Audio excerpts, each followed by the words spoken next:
हाय, good morning. Good morning क्या, good afternoon, दोपहर हो गई है।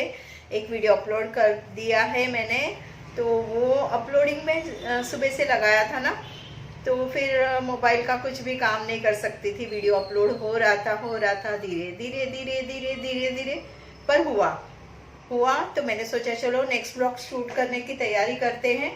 वैसे तो बैठी रहती हूँ, सोचती रहती हूँ, और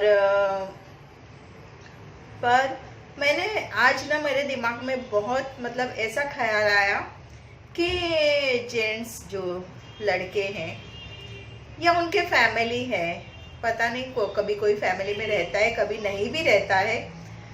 जब आप अपने लड़के की शादी करते हैं ना, तो या तो उसे अच्छा इंसान बना के शादी करो या शादी मत करो। जो लड़की है वो अपने घर पे सुखी है, अपने माँ बाप उसे दो गाली भी सुनाएंगे पर खाना देंगे उसको।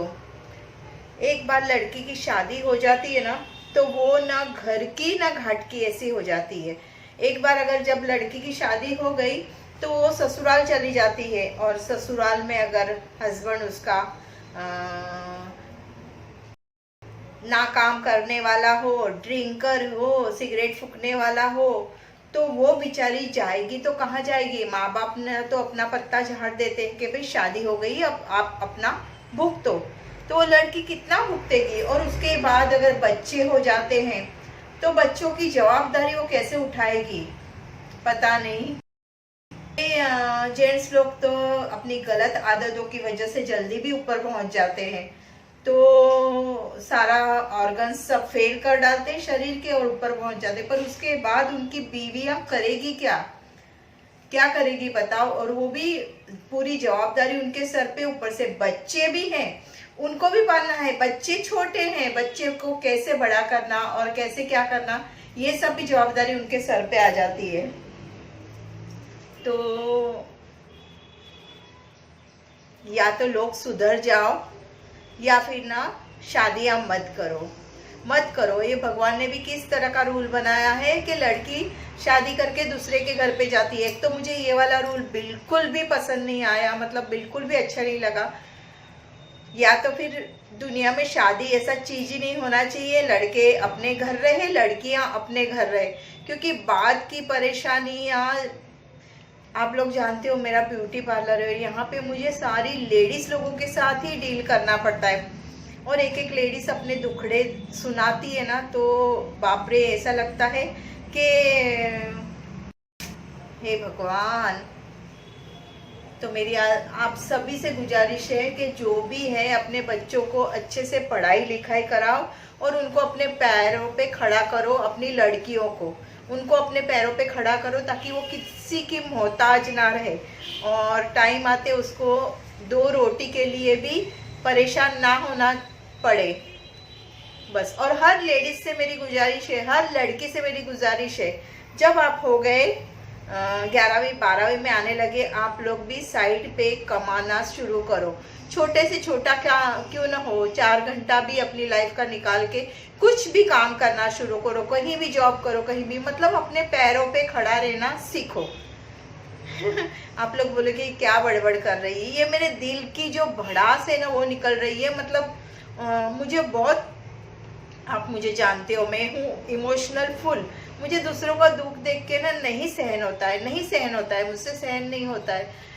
कुछ तो अपने पैरों पे खड़ा होना ही चाहिए। अपने पैरों पे खड़ा होंगे तो ही कुछ कर पाएंगे। आखिर में अगर ऐसे सर पे पहाड़ टूट पड़ता है ना, तो फिर वो औरत कुछ भी काम की नहीं होती। एक उम्र हो जाती है और उसने इतने साल से उसने कुछ किया नहीं रहता है, तो आगे कुछ करने के उसमें भी नहीं रहती कि वो कुछ कर पाए, क्योंकि उसके पास कोई रास्ता नहीं रहता, हाथ में कुछ पैसा नहीं रहता है, बच्चे की जवाबदारी रहती है और फिर वो कुछ भी नहीं कर सकते। अगर ऐसे हस्बैंड चला जाता है उसको बीच मझधार में छोड़ के, या तो उसकी डेथ हो जाती है या फिर वो अपने मस्ती में मस्त रहता है, तो ऐसे प्रॉब्लम्स क्रिएट होते हैं। इसलिए मैं हर लेडीज को मुझे मालूम है लेडीज लोग मेरा व्लॉग ज़्यादा देखते हैं जेंट्स से ज़्यादा, तो मैं हर लेडीज को बोलूँगी कि उठो, खड़े हो और काम पे लगो।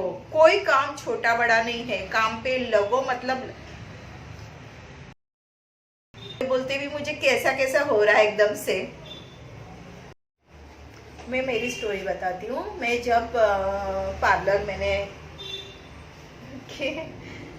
बाद में शूट ओके क्लाइंट आ गई थी, इसीलिए मैंने वीडियो को एंड कर दिया और आपको फिर बताती हूँ मेरी स्टोरी के क्या हुआ था।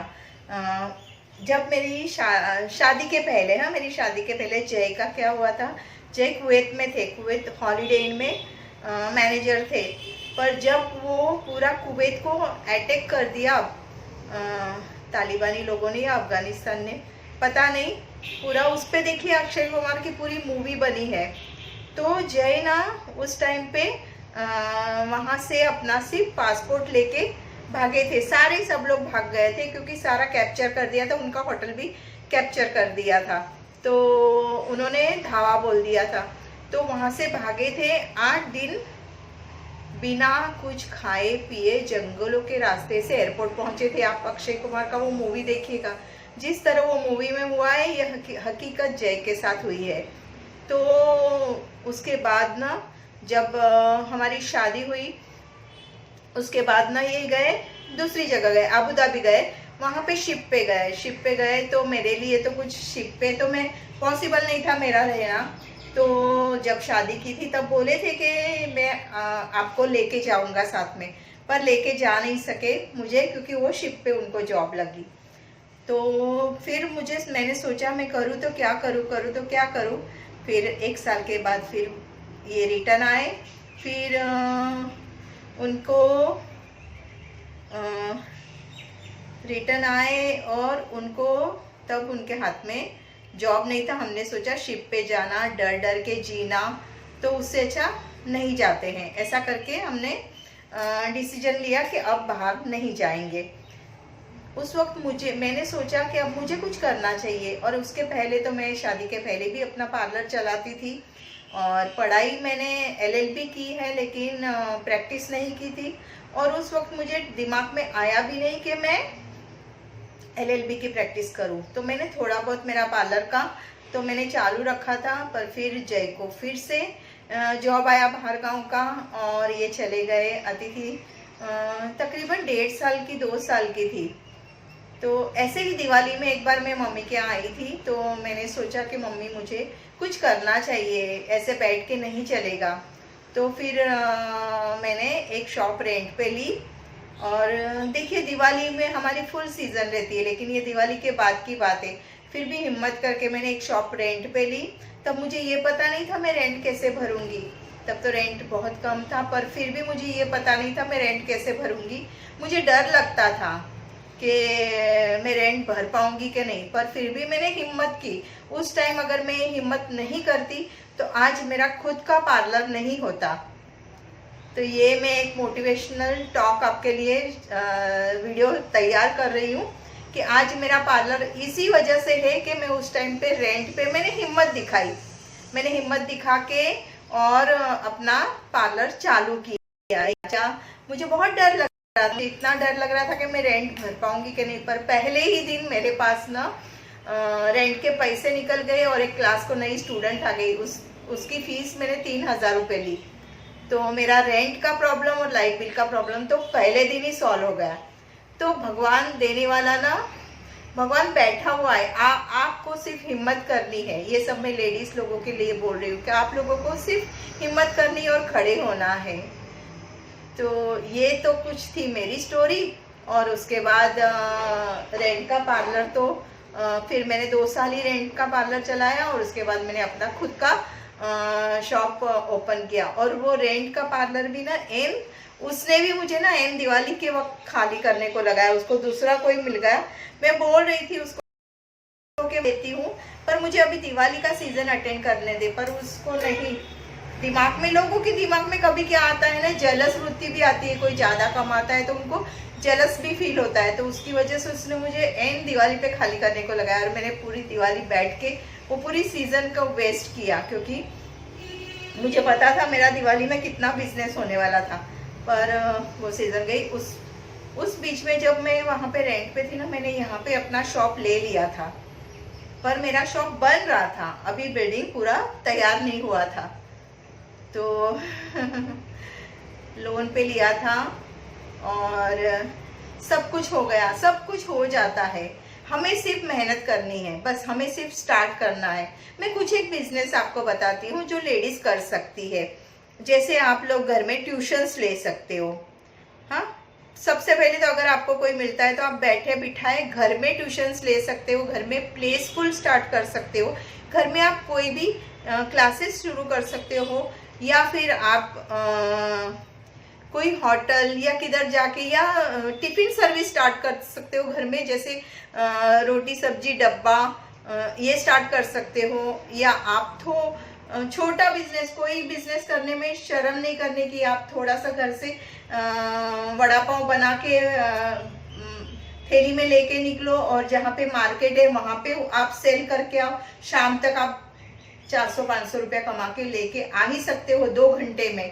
तो इस तरह से छोटे मोटे बिजनेस आप कर ही सकते हो। या फिर आप घर पे साड़ियों का बिजनेस करो, साड़ियाँ लाके साड़ियाँ बेचो, नाइटीज बेचो। नाइटीज आजकल सब लोगों को लगती है, तो नाइटीज बेचो, थोड़ा सा इन्वेस्टमेंट करो। पता है कि स्टार्टिंग में अपने पास पैसा नहीं रहता है, लेकिन आप 5 साड़ियाँ 10 साड़ियाँ से स्टार्ट करो, उसमें का प्रॉफिट होगा। आप उसको ही पैसा लगा के फिर से आप करो। आजकल तो ऑनलाइन भी बिजनेस कितने चल रहे हैं, तो आप वो भी कर सकते हो। तो ये कुछ एक छोटी छोटी आइडियाज थी जो छोटा बिजनेस स्टार्ट करने के लिए, जिसमें आपको कुछ भी पैसा नहीं लगेगा। जैसे आप किसी को टिफिन सर्विस स्टार्ट कर रहे हो तो उनसे ही एडवांस ले लो और उनको ही दो। या फिर घर सब दूर जाके पूछो कहीं भी जॉब वैकेंसी है कि नहीं। आपको बाहर निकलना पड़ेगा और आपको पूछना पड़ेगा कि कहीं पे काम है कि नहीं। Shop to shop, office to office, आपको कोई भी छोटा मोटा काम मिले आप करो, पर बच्चों को भूखा कब मत मारो, कभी मत मारो। उनका पूरा जवाबदारी उठाओ, क्योंकि बच्चे बाहर जाके काम नहीं कर सकेंगे, आपको ही खड़े होना है। तो ये सब कुछ था। मुझे मेरा दिल मतलब दुखता है, उसकी वजह से मैं ये सब शेयर कर रही हूँ कि आप लोग उठो, खड़े और कुछ करो। जिनको भगवान ने सब कुछ दिया है तो वो तो बहुत अच्छी बात है कि है उनके पास, पर जिनके पास नहीं है वो प्लीज़ उठ के खड़े हो और अपने काम पे लगो। ये था मेरा छोटा सा वीडियो जो मेरे मन की बात मैं आपके साथ बताना चाहती थी। और मैं नहीं चाहती हूँ कोई रोते हुए बैठे, मैं चाहती हूँ हर कोई अपना काम करे और हर कोई कैपेबल हो। इसीलिए मैंने ये छोटा सा वीडियो बनाया है। अगर कोई 10 जन भी मेरा वीडियो देख के अगर मोटिवेट होते हैं तो मुझे बहुत अच्छा लगेगा। तो चलिए काम पे लगिए। Okay, bye.